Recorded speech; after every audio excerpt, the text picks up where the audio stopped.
How comes you play European tune of Justice first when you start your set? I like the song. It's dope. Where did you get it from? I downloaded it. I don't buy music, man. Don't buy music, download it. I got the CD. But how did you get familiar with the music? Because as far as we know, it's just starting to get familiar with, well, in the States. That's my job, man. My job is to be up on whatever's coming out and know before anybody knows. And we travel a lot, you know what I mean? You got the internet, a connection to the world. It isn't fucking rocket science, man. You just stay on top of it and try to... I got a lot of DJ friends that keep me up on game, too, so...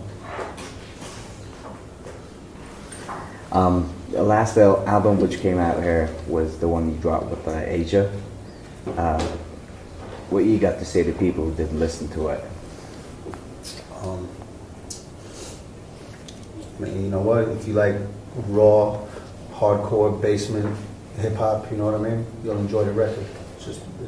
We just harnessed some raw energy, went in the studio for about 35 days and had a good time. So that's what it is. We didn't have no A&Rs. I wasn't trying to make no music for the radio, for the video shows, for TRL, none of that bullshit. So just wanted to make some music, had a good time. The sound of the album altogether is really gritty, but also has this Wu-Tang-ish feel to it. Even though you don't need to copy because, well, you got your own sound, but still it has that certain flavor to it. Where do you think that comes from? Because you tried out so many angles and now you stuck to that sound. Here's what I did, man. I played Asia about 100 beats, and he picked the beats he liked and rapped the way he wanted to rap. Period. Period. Okay. You know? So you think there's going to be a next one, or that was just something which happened right now? Another one with Asia? Yeah. No, I don't know. That was just that. I don't know what I'm going to do tomorrow yet. Okay, so if you had to break down your working ethic, how would you do that? Or how would you explain that to people? Like making albums?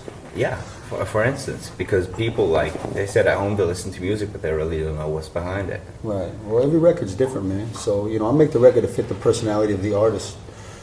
You know what I'm saying? So everybody brings a different energy to the studio, so I work different with everybody. So Asia particularly is just a fucking wild fucking horse. He just raps. He's just a rapping motherfucker. He just comes in and just raps his ass off. You know what I mean? So try to give him beats with a lot of energy, a lot of up-tempo beats, and just try to give him a musical identity. I think he picks a lot of beats that are all over the place, and one of his problems as an artist is really for his fans to really latch on to him because he doesn't have a musical identity. So we tried to make a record that was cohesive and consistent throughout the record. You know what I mean?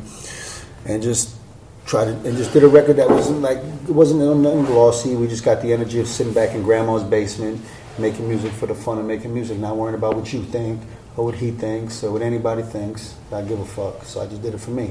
You like it, you like it. You don't, you don't.